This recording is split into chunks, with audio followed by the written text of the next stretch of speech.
नमस्कार दोस्तों, सेठ अड्डा में आपका स्वागत है। आज मैं आपको एक 10 क्वेश्चन का टेस्ट सीरीज़ जो कि मैं डिस्कशन के साथ सॉल्यूशन करवाऊंगा और जितनी भी विस्तृत जानकारी इकट्ठा हो सके मैं आपको दूंगा।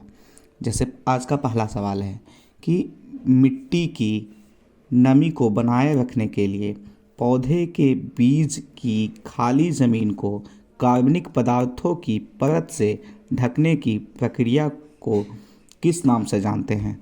तो दोस्तों, जैसा कि ये कहा गया है कि मिट्टी की नमी को बनाए रखने के लिए जो पौधे के बीज की खाली ज़मीन को कार्बनिक पदार्थ की परत से ढकने की प्रक्रिया को क्या कहते हैं। तो दोस्तों, इसका जो सही आंसर होगा इसको कहते हैं मल्चिंग। क्या कहते हैं? मल्चिंग। मल्चिंग होता क्या है कि मिट्टी की नमी को बनाए रखने के लिए जो पौधे के बीच की खाली ज़मीन को कार्बनिक पदार्थों की परत से जो ढकने की प्रक्रिया होती है उसी को कहते हैं मल्चिंग के नाम से जानते हैं। मल्चिंग जो है वो एक सामग्री की एक सुरक्षात्मक परत है जो मिट्टी की सतह के शीर्ष पर फैली हुई होती है। तो ये हुआ मल्चिंग। आपको पता है दोस्तों कि कंपोस्ट जो है, कंपोस्ट एक प्रकार का जो है वो खाद होता है जो जैविक पदार्थों के अपघटन एवं पुनः चक्रण से प्राप्त किया जा सकता है। अब हम दूसरे सवाल की ओर कहते हैं कि औरंगजेब द्वारा अपने निम्नलिखित में से किन दो सर्वोच्च पदाधिकारी सामंतों को मिर्जा राजा का खिताब दिया गया था। देखिए दोस्तों, औरंगजेब जो है अपने दो सर्वोच्च पद धारक सामंतों, उनके दो सामंत कौन थे? एक जय सिंह था और एक जसवंत सिंह था, जिनको क्या है मिर्ज़ा राजा का खिताब दिया गया था। और दोनों जो है वो, तो यहाँ क्या हो जाएगा आपका जय सिंह और जसवंत सिंह, यानी कि ऑप्शन सी। और इसमें हम आपको बता रहे हैं कि ये जो जय सिंह जो हैं वो आमेर के थे और जसवंत सिंह जो है मुगल सेनापति में सबसे उच्च पद पर सेनापति के योग्य थे। और कहा जाता है कि जब औरंगजेब दक्षिण का अभियान जब उन्होंने शुरू किया था तो यही आपका राजा जो जय सिंह हैं इन्हीं को नियुक्त किया गया था दक्षिण अभियान के लिए। ठीक है। उसके बाद जो जय सिंह की मृत्यु हो जाती है, बीजापुर के विरुद्ध अभियान जो असफल हो जाता है, 1667 में इनकी जो है जय सिंह की मृत्यु हो जाती है। तो ये है। और जो जसवंत सिंह हैं इनको जो है औरंगजेब अफ़गानिस्तान की सीमा पर भेजा था और अफ़गानिस्तान की सीमा पर जो है इनकी ये एक जमरूद जो एक स्थान है, जमरूद नामक स्थान पर इनकी 1678 में मृत्यु हो जाती है। तो ये रहा। अब बात करते हैं तीसरा सवाल का। कह रहा है कि राज्यसभा के कितने सदस्य हर दूसरे साल सेवानिवृत्त हो जाते हैं और नए चुने गए सदस्य उसका स्थान लेते हैं। तो दोस्तों, जहाँ तक आपको पता होगा कि जो राज्यसभा का जो है वो प्रत्येक 1/3 सदस्य, यहाँ देखिए 1/3 सदस्य जो है ये क्या करता है कि अपना पद छोड़ते हैं और इनके स्थान पर जो है वो दूसरे पद जो है वो ग्रहण करते हैं। अब बात आती है राज्यसभा का। तो दोस्तों, आपको थोड़ा राज्यसभा के बारे में जानकारी देते हैं। तो राज्यसभा का जहाँ तक आपको जानकारी होगा कि गठन हुआ था 3 अप्रैल 1952 को। ठीक है। और इसकी पहली जो बैठक हुई थी वो 13 मई 1952 को क्या हुआ था? पहली बैठक ये हुआ था 13 मई 1952 को। आपको पता होना चाहिए कि राज्यसभा को ऊपरी सदन भी कहा जाता है और राज्यसभा जो है वो बुजुर्गों के निकाय सदन के रूप में भी जाना जाता है। राज्यसभा, अगर बात करें कि राज्यसभा का जो वर्णन है, अनुच्छेद की बात करें तो ये 80 में राज्यसभा के गठन का उल्लेख है। बात आती है कि राज्यसभा में सीटों की जो अधिकतम संख्या कितनी हो सकती है। तो सीटों में जो अधिकतम संख्या जो राज्यसभा का होगा वो 250 होगा। आपको पता होना चाहिए कि भारत का उपराष्ट्रपति राज्यसभा का पदेन यानी कि सभापति या उसी को कह सकते हैं कि अध्यक्ष के रूप में कार्य करते हैं। ये रहा। जितने भी सवाल यहाँ से बन सकते हैं मैंने आपको बताया। अब बात आती है 4 नंबर सवाल। निम्नलिखित में से दिल्ली के किस सुल्तान ने सबसे पहले दक्षिण भारत के लिए सैन्य अभियान शुरू किया था? तो आपको पता होना चाहिए कि जो दक्षिण भारत का अभियान था और दिल्ली के जो पहला शासक था जिसने दक्षिण की ओर कूच करने की योजना बनाई वो थे अलाउद्दीन खिलजी। अलाउद्दीन खिलजी। अलाउद्दीन खिलजी जो है भारत की विजय के लिए अलाउद्दीन खिलजी ने वो जो दक्षिण भारत की जो विजय की बात आती है तो उसके लिए इसने मलिक काफूर की जो है सहायता लिया और मलिक काफूर के बदौलत ही इन्होंने दक्षिण भारत में जो है वो अपना दमखम दिखाया। ये अब अगर बात करते हैं अलाउद्दीन खिलजी, देखिए सर्वप्रथम जो है ये अलाउद्दीन खिलजी की बात करें दोस्तों तो अलाउद्दीन खिलजी जो है वो 1296 में देवगिरी पर आक्रमण किया। देवगिरी पर आक्रमण किया। उसके बाद अलाउद्दीन खिलजी के शासनकाल में जो है देवगिरी, जो तेलंगाना, होयसल, पांड्य राज्यों पर मलिक गाफूर के नेतृत्व में जो है वो आक्रमण किया गया, ये रहा। और दक्षिण भारत में अलाउद्दीन खिलजी के विजय का मुख्य कारण जो है वो श्रेष्ठ सेना एवं मलिक गाफूर का जो योग्यता है, इसके बलबूते जो है इसने दक्षिण भारत के कई बड़े बड़े राज्यों को जीता, ये रहा। अब बात आती है 5वां नंबर क्वेश्चन का। अब्दुल हमीद लाहौरी की कृति बादशाहनामा उनके संरक्षण का आधिकारिक इतिहास है। देखिए दोस्तों, अगर यहाँ पे अब्दुल हमीद लाहौरी की कृति की बात की जा रही है, जो बादशाहनामा उनके संरक्षण शाहजहाँ का आधिकारिक इतिहास का जानकारी देता है। यानी कि ये जो है शाहजहाँ का जो है ये जानकारी हमको इतिहास की जानकारी इस किताब से मिलती है।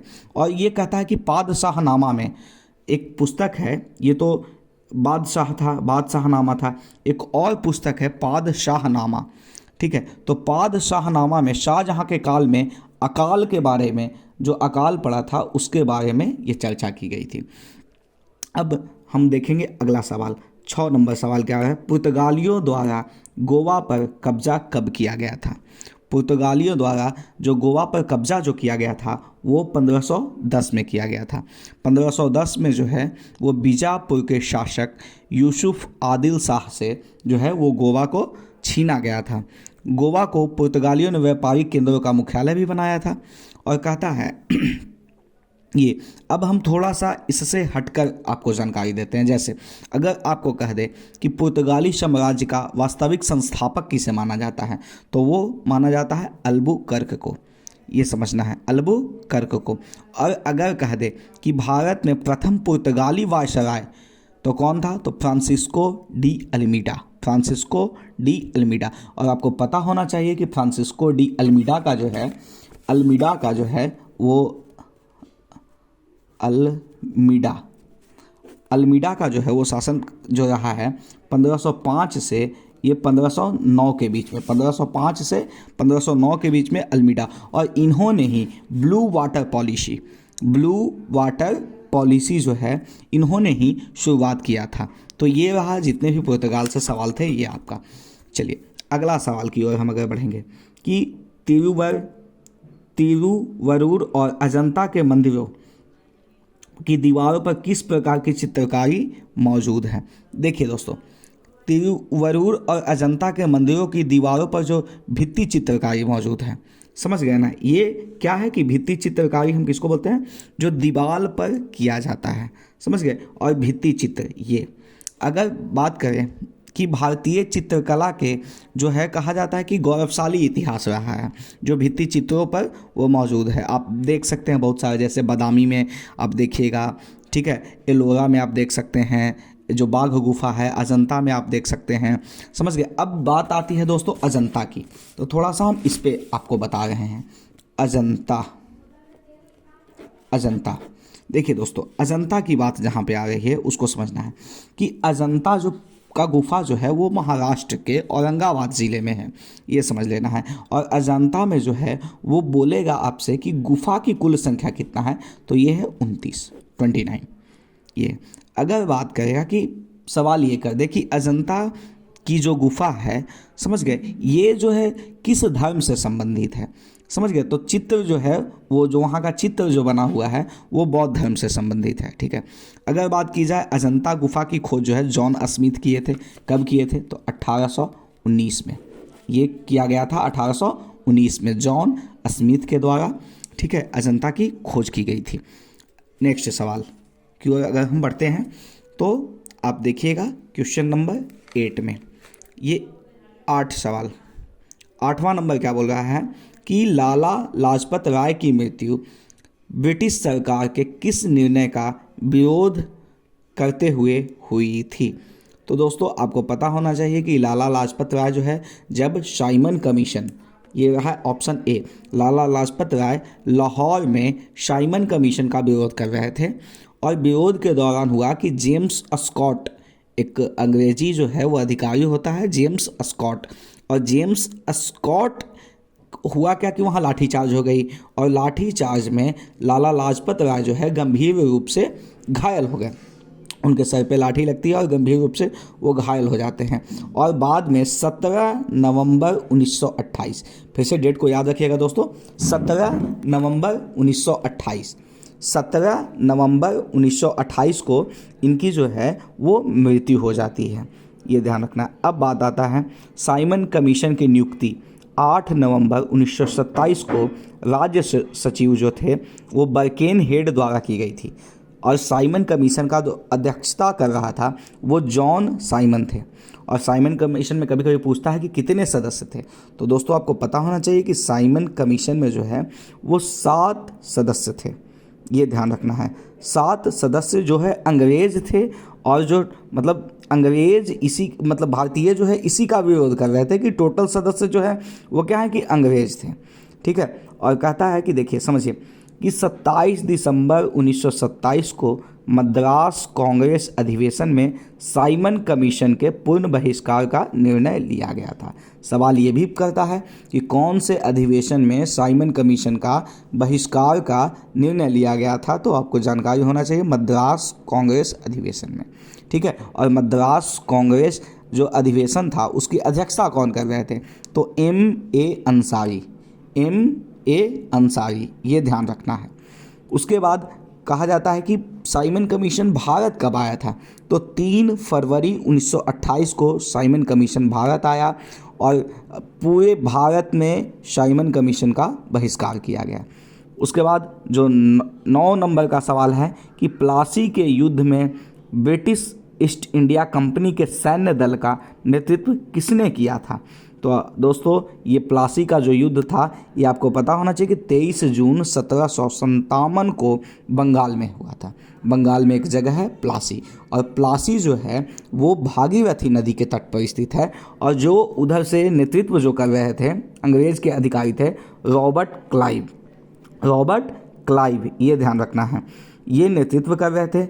और इस युद्ध में जो है दूसरी ओर से जो थे सिराजुद्दौला थे, और सिराजुद्दौला का जो है कभी कभी सवाल करता है कि सिराजुद्दौले के कौन से जो सेनापति थे वो ईमानदार था, तो एक मोहनलाल और मीर मदान, समझ गए ना, ये 2 व्यक्ति थे जो सिराजुद्दौला के साथ धोखा नहीं किया था।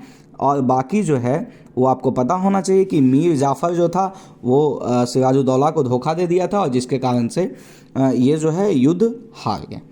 10 नंबर का सवाल है the God of small things उपन्यास किसकी है।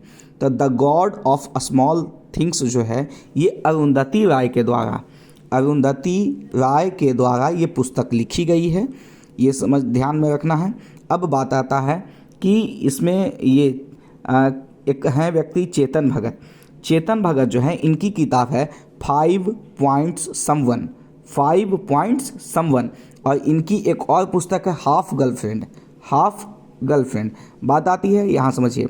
उसके बाद सलमान रुश्दी, तो सलमान रुश्दी जो है इनकी एक पुस्तक है 2 years 8 months and 20 at nights, ये इनकी किताब है, ये ध्यान रखना है।